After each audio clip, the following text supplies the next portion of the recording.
How to open negotiation?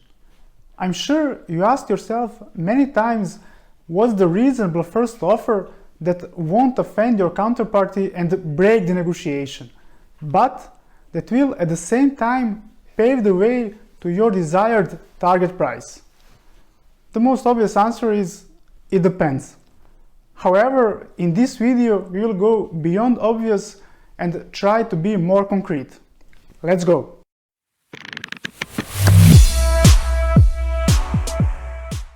Hello guys, I'm Žarko. Welcome to Cobblestone Negotiations.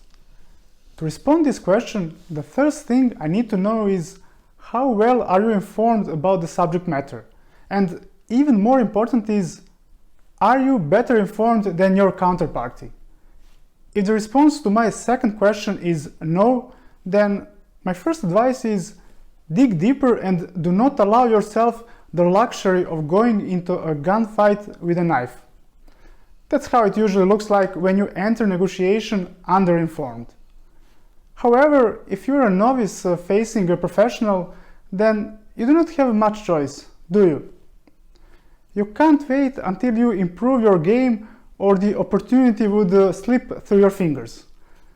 That's the toughest situation in which you need to make two very important decisions. The first one, should you give the first offer? And the second one, how much to offer? In this situation, when you are in an underdog position in terms of information, the best advice is to wait for the offer from your counterparty, as you are risking to undervalue yourself or your product. Of course, there's a risk that the other side will take you to the cleaners by an extreme anchor, but that's the risk you need to take in this situation. However, if the other side is seeking a long-term relationship with you, if they are smart, they will be fair and won't take advantage of this situation. If the situation is the other way around, and if you're in the position of a shark, you face the same dilemma, but you need to be aware of the fact that your reputation precedes you. So you need to decide whether this one deal is worth ruining your reputation. If it's an even-steven situation and if you both have a good knowledge of the market, then it usually doesn't really matter who opens, as you both have all the available information so you can both make an informed decision. However, if you're not sure about the power distribution, the safest option is to wait for the other party to open. The only thing you need to be aware of is the possibility that the other party will lowball you with an extremely low offer to bend your reality and decrease your expectations. To defend against this, you need to stick to your original plan and keep your always ready to walk out mindset. This mindset will keep your emotions in balance and won't let you question your previously established strategy. When we are talking about opening, there's also a dilemma of should you start with an easy issue first or go straight to the toughest one to understand if the final deal is actually feasible. My advice is to always start with easy points first, as by solving them, you build your counterparty's investment in the whole negotiation process. And when the time comes to talk the most difficult issues, your counterparty will already spend a lot of time and energy in the process, so his openness to concessions will be much higher compared with the beginning of the negotiation. After we made clear who should open, there's another question just around the corner. How much to offer? Now I will present to you the solution from Chris Voss' book Never Split the Difference. It's the Ackerman bargaining method, and it consists of 4 steps. The first step is set your target price, the price you are comfortable paying. Then set your first offer at 65% of your target price. In the third step, increase your offer in decreasing increments, setting your offer at 85, 95, and finally at 100%, which is your target price. And the fourth step is linked to previous one, as you should use a lot of empathy and various ways to say no to your counterparty to induce him to counteroffer before you increase your offer in the previously established decreasing increments. On top of these 4 steps, Voss advises us to use precise non-round numbers when giving our offers, as those non-round numbers look like a product of our calculation and not just some random numbers that are waiting to be easily counter-offered. For example, instead of offering 1,000 euros, offer 987. Also, at the end, throw in some non-monetary item. It doesn't matter if they want it or not.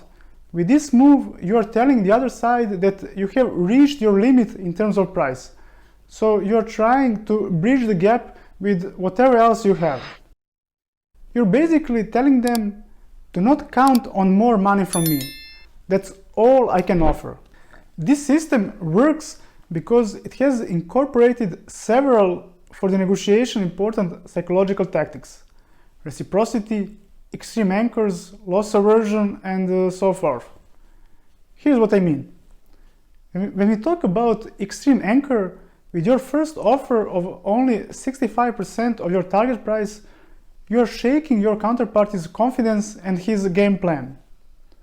To be able to pull this off in a convincing way, you need to hit your counterparty with the accusation audit first, which is tell all the negative things about yourself and your offer first, so he doesn't have any valid argument left that you didn't already cover. Like, I have an awful proposition for you. You'll probably think I'm a bad businessman. You may even feel insulted by my offer. However, I wanted to bring this offer to you first, before I go to someone else. So you are preparing him mentally for your first very low offer. You are decreasing his expectations. You need to make him expect an ultra low offer from you, so that he can feel a sense of relief when he actually hears it and realizes that it isn't that bad as you announced it.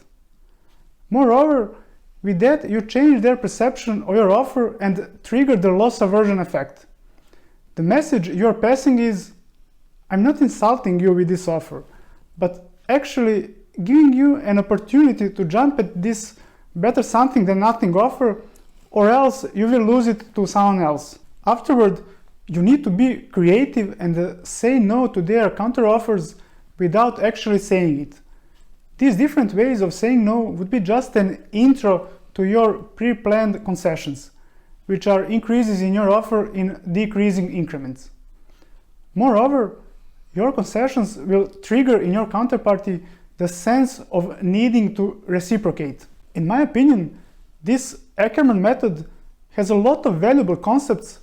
However, I do not use it in every situation, as sometimes I do not feel comfortable setting that extreme anchor of 65% of my target price.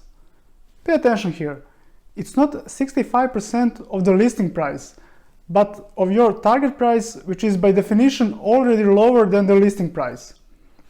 Anyway, please try this concept as it really works. However, if you do not feel comfortable using it in the original setting, be free to adjust it a bit and still get the best out of it. I hope now you have a clear concept of how to start a negotiation and about the dynamics after the first offer is already at the table. If so, please give a thumbs up and subscribe to this channel so we can continue producing similar videos. Thank you for watching.